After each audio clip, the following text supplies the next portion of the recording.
मुख्यमंत्री डॉक्टर मोहन यादव जी की अध्यक्षता में कैबिनेट की बैठक संपन्न हुई है और जिसमें बहुत ही महत्वपूर्ण फैसले हुए हैं, जिसमें एक तो रीजनल इन्वेस्टर समिट सागर में 27 सितंबर को होने जा रहा है। जैसा कि आप सब जानते हैं कि औद्योगिक निवेश को बढ़ाने के लिए, आकर्षित करने के लिए मुख्यमंत्री जी रीजनल इन्वेस्टर समिट कर रहे हैं संभागीय मुख्यालयों में, जिससे कि उस रीजन में कि कौन सी इंडस्ट्रीज का पोटेंशियल है उसको इन्वेस्टर समझ सकें, डिस्कशन हो और उसके बाद फिर रीजन वाइज इन्वेस्टमेंट होगा तो पूरे मध्य प्रदेश में औद्योगिक क्रांति लाने में मदद मिलेगी।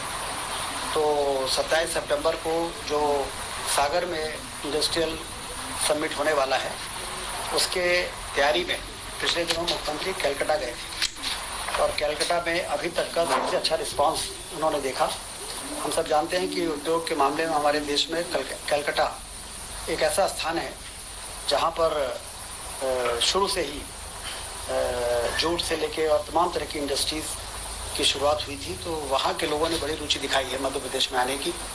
मध्य प्रदेश में जिस तेज़ी से विकास हुआ है, शांति का टापू है मध्य प्रदेश, बिजली, पानी और सड़कें शानदार बन गई हैं, हवाई अड्डे बन रहे हैं, रेलवे लाइनों का विस्तार हो रहा है।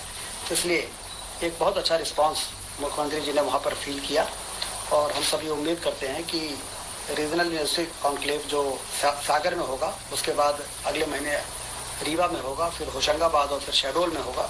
उसमें हमें देश भर के वो तमाम उद्योगपति जो अभी अन्य राज्यों में ज़्यादा रुचि दिखाते थे, वो मध्य प्रदेश में बहुत तेज़ी से आकर्षित होंगे।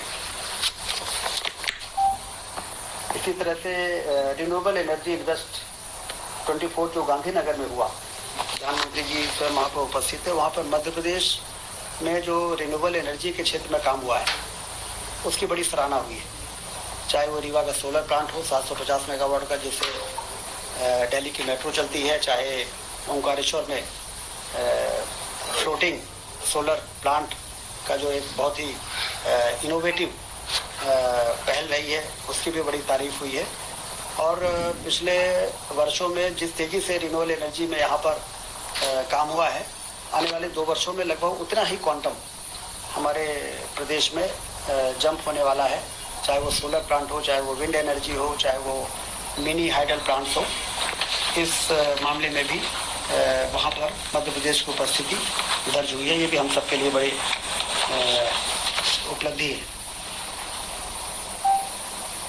आज कैबिनेट में सोयाबीन उपार्जन की नीति को मंजूर किया गया है। जैसा कि आप जानते हैं कि भारत सरकार ने इसका समर्थन मूल्य 4,892 रुपये घोषित किया है और कैबिनेट ने ये तय किया है कि 25 सितंबर से 20 अक्टूबर तक किसानों का पंजीयन होगा और 25 अक्टूबर से 31 दिसंबर तक इसकी खरीदी होगी। 1400 उपार्जन केंद्र बनाए जाएंगे। एमपी वेयर हाउसिंग कॉरपोरेशन से उसके भंडारण के लिए बातचीत करके और उनका भंडारण सुनिश्चित किया जाएगा। मार्कफेड के द्वारा इसका उपार्जन होगा और पहली बार मध्य प्रदेश में सोयाबीन का उपार्जन भारत सरकार ने स्वीकृति दे दी है। लगभग 13.68 metric ton 13.68 lakh metric ton की भारत सरकार ने स्वीकृति दी है उपार्जन के लिए। तो ये भी किसानों के लिए एक बहुत अच्छी खबर है। 31 दिसंबर तक, 25 अक्टूबर से 31 दिसंबर तक और 25 सितंबर, इसी सितंबर में 25 तारीख से और 20 अक्टूबर तक पंजीयन होगा किसानों का।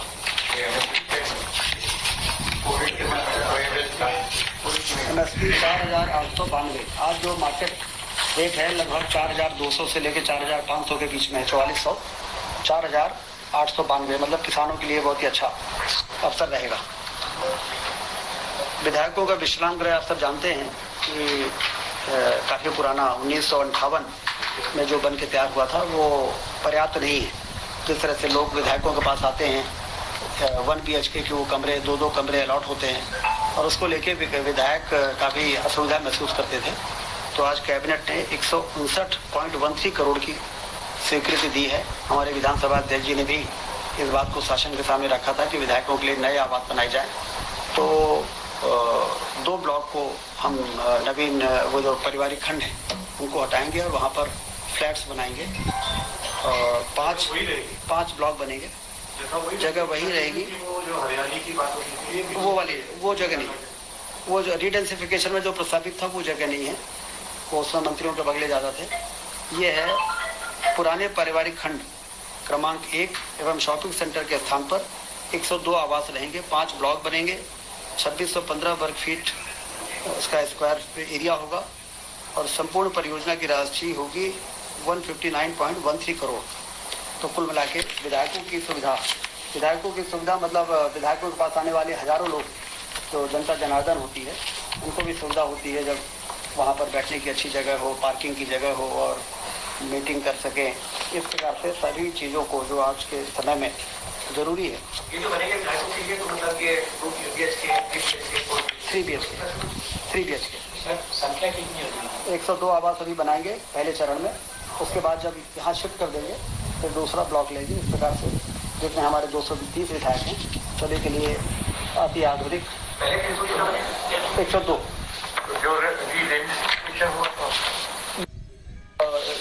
राज्य के बजट से ये आवंटन हुआ है, उसी की सैंक्शन हुई है, तो ये उससे अलग हटके हाउसिंग बोर्ड बनाएगा ये PWD, इसको PWD बनाएगा। नीमच जिले में एक महत्वपूर्ण सड़क 4 लेन की स्वीकृति कैबिनेट ने दी है।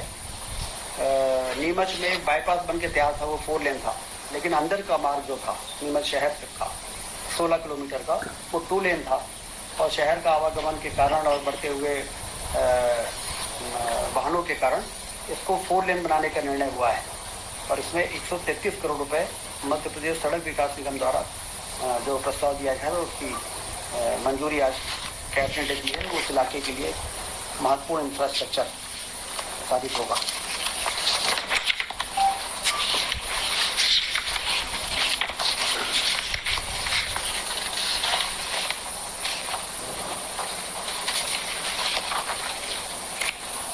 आज के कैबिनेट में यही महत्वपूर्ण इशूज है। विधानसभा अध्यक्ष और उपाध्यक्ष, जैसा कि आप सबको मालूम है कि मध्य प्रदेश सरकार के जितने मंत्री हैं उन्होंने अब उनका इनकम टैक्स जो पहले शासन की ओर से भरा जाता था, अब वो मंत्री स्वयं अपना इनकम टैक्स भरेंगे। ये निर्णय हो चुका था। आज के कैबिनेट ने विधानसभा के अध्यक्ष, उपाध्यक्ष और नेता प्रतिपक्ष तीनों का इनकम टैक्स वे स्वयं भरेंगे। ये आज प्रस्ताव जो आया था उन्हीं की तरफ से आया था विधानसभा में। आपको ध्यान होगा कि अध्यक्ष जी ने भी कहा, फिर उपाध्यक्ष जी ने भी कहा, फिर नेता प्रतिपक्ष जी ने भी कहा। आज कैबिनेट हाँ, उपाध्यक्ष जब आएंगे तब, अभी तो ये अभी अध्यक्ष और स्पीकर वो नेता प्रतिपक्ष, तो इनका इनकम टैक्स भी अब वो स्वयं भरेंगे। इससे राज्य शासन का बोझ भी कम होगा और एक नैतिक रूप से ये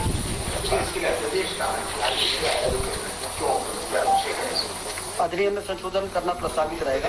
हाँ, अधिनियम जो है उसमें आज कैबिनेट ने मंजूरी दे दी है। अब जब हाउस होगा तो उसमें अध्यादेश में जो जरूरी संशोधन वो हो जाएगा।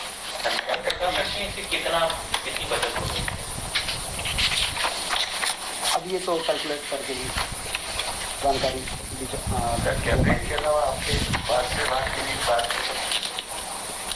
तो उज्जैन में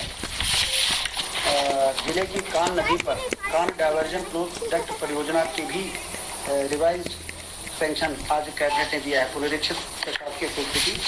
मूल रूप से यह योजना पहले 479 करोड़ की थी, तो अब बढ़ के 919 करोड़ हो रही है। इस योजना में एक महत्वपूर्ण काम निर्णय मतलब पक्ष ये है कि क्षिप्रा नदी जो संघर्ष जहाँ होता है और जहाँ पर देश और दुनिया के लोग आते हैं, वो क्षिप्रा नदी में कान नदी का पानी मिलने से ये सभी के मन में था कि उसका प्रदूषण होता है।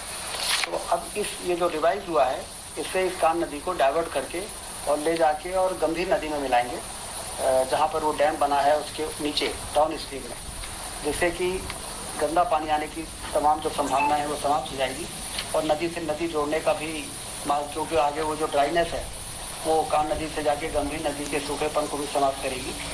तो दो पर्पज इससे पूरे हो रहे हैं और क्षिप्रा को निर्मल रखने में भी मदद मिलेगी। तो इसलिए आज कैबिनेट ने महत्वपूर्ण फैसला करते हुए इसकी लागत को जो 919 करोड़ रुपए हो रही है उसको मंजूरी देने का काम।